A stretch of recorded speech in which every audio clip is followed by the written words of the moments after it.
Newton's first law of motion states that an object at rest remains at rest, and an object in motion remains in motion at constant speed and in a straight line, unless acted on by an unbalanced force. This inertia is most evident when trying to ride a powerful 22-inch, 116-pound wheel, such as the InMotion V13.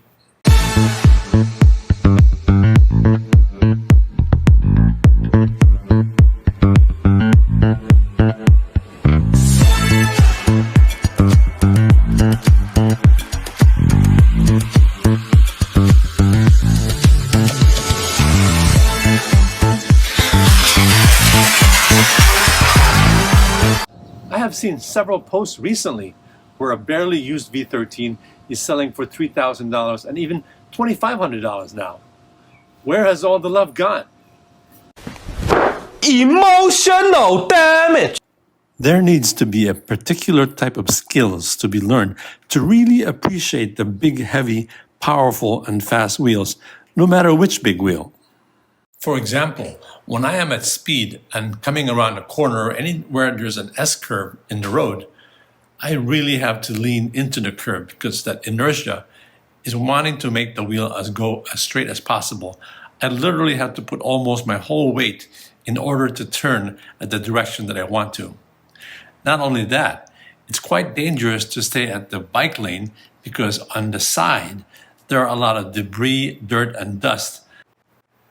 And since I have to lean with my body weight to turn the wheel properly, my tire contact to the road is very much reduced. This could predispose me to a slip, resulting in a crash.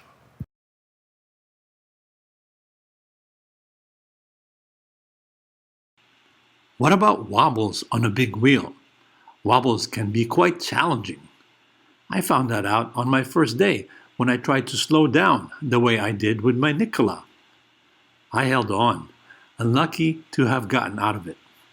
More wobbles came later on, and I soon discovered my own ways to control these wheel tantrums. I have finally gotten just the right recipe for preventing these wobbles. When I slow down, I do a dramatic leaning back. When wobbles come, I also do the leaning squat approach, and that works for me also. Others have stated to also accelerate, but I have never tried that.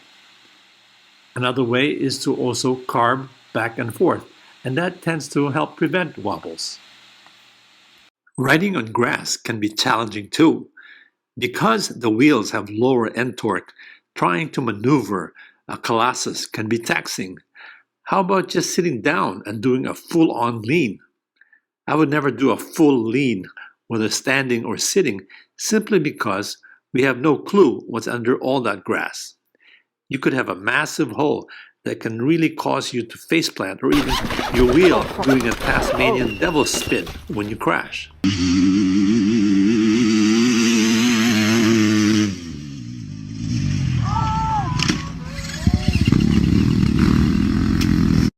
Just not worth it. Best thing to do is to just trudge through or even just trolley it. I actually faceplanted doing seated riding on grass. It was so unexpected and so sudden, I had no time to react. Lucky for me, I was wearing my Bell full-face helmet. Low end torque is probably my biggest gripe on the V13.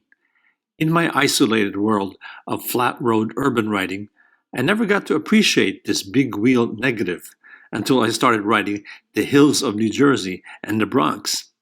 I was in for a systemic shock when I felt like such a noob trying to mount and ride my wheel. It was kind of embarrassing, but soon learned that having great pads that lock my legs in would provide a great advantage in being able to overcome this low torque deficiency. Before, I had side pads that never really locked me in because that was my choice. I always want to be able to bail should an impending crash occur. I was able to find just my kind of power pads without breaking the bank either. The banana pads by Teprides allowed me to minimize the steps in mounting and overcoming the gravitational force to my inertia. There is a slight grade here So when I had the non-locking pads before, this was a challenge to climb. So now, with these new pads, let's see if I can mount my pedals. Isaac, the veteran V13 rider with 9,000 miles on his wheel, said that I need to kick off really hard to keep the momentum strong enough so I could mount the pedals. So let's see.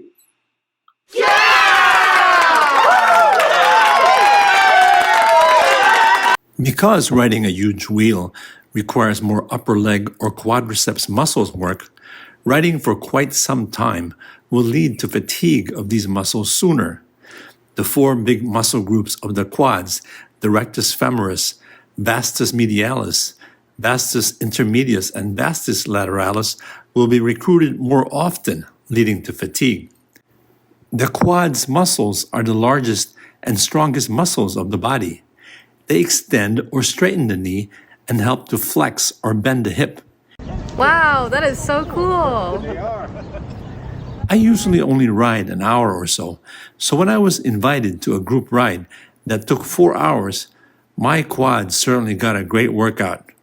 Riding in the Bronx with its hills, descents, stop-and-go traffic with twists and turns everywhere certainly put my quads to the rigors.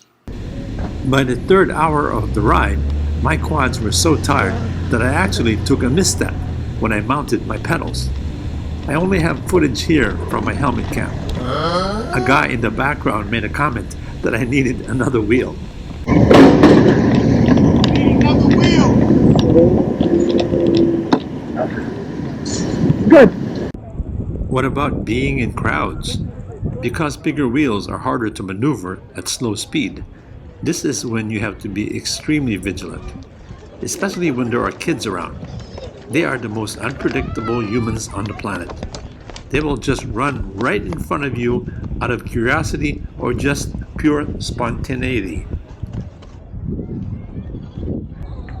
When it comes to cops being nearby, I always assume that they are looking at me with a discerning eye, especially with a big-ass V13 wheel. I take no chances and absolutely become the most conservative rider on the planet.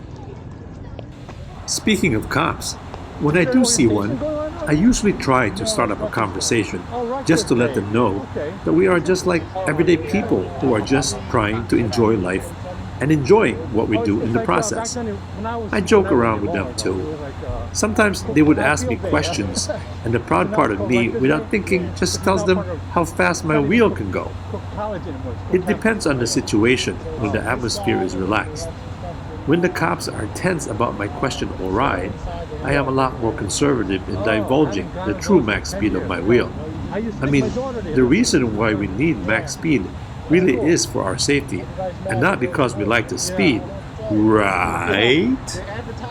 I know, right? That's awesome, man. Yeah. Is it hard to ride or? Yeah, it took a while. This can go 56. Oh. But I don't go more than, I cruise like 25, 30. You don't want to get too close to the max speed because it'll cut out. The power will just cut out. You're brave, bro. I cracked the rib already. And you still doing it? That's why I wear this shit. It's fun. Makes me feel younger. Take it easy, man. Brother.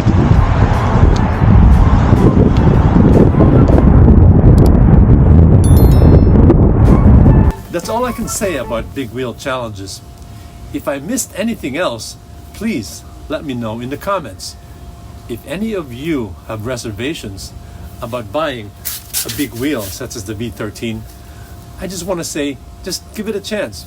Ride it for about a couple hundred miles before you give up on it. The journey itself to acclimating is worth the ride. Well, thanks for watching, and until next time.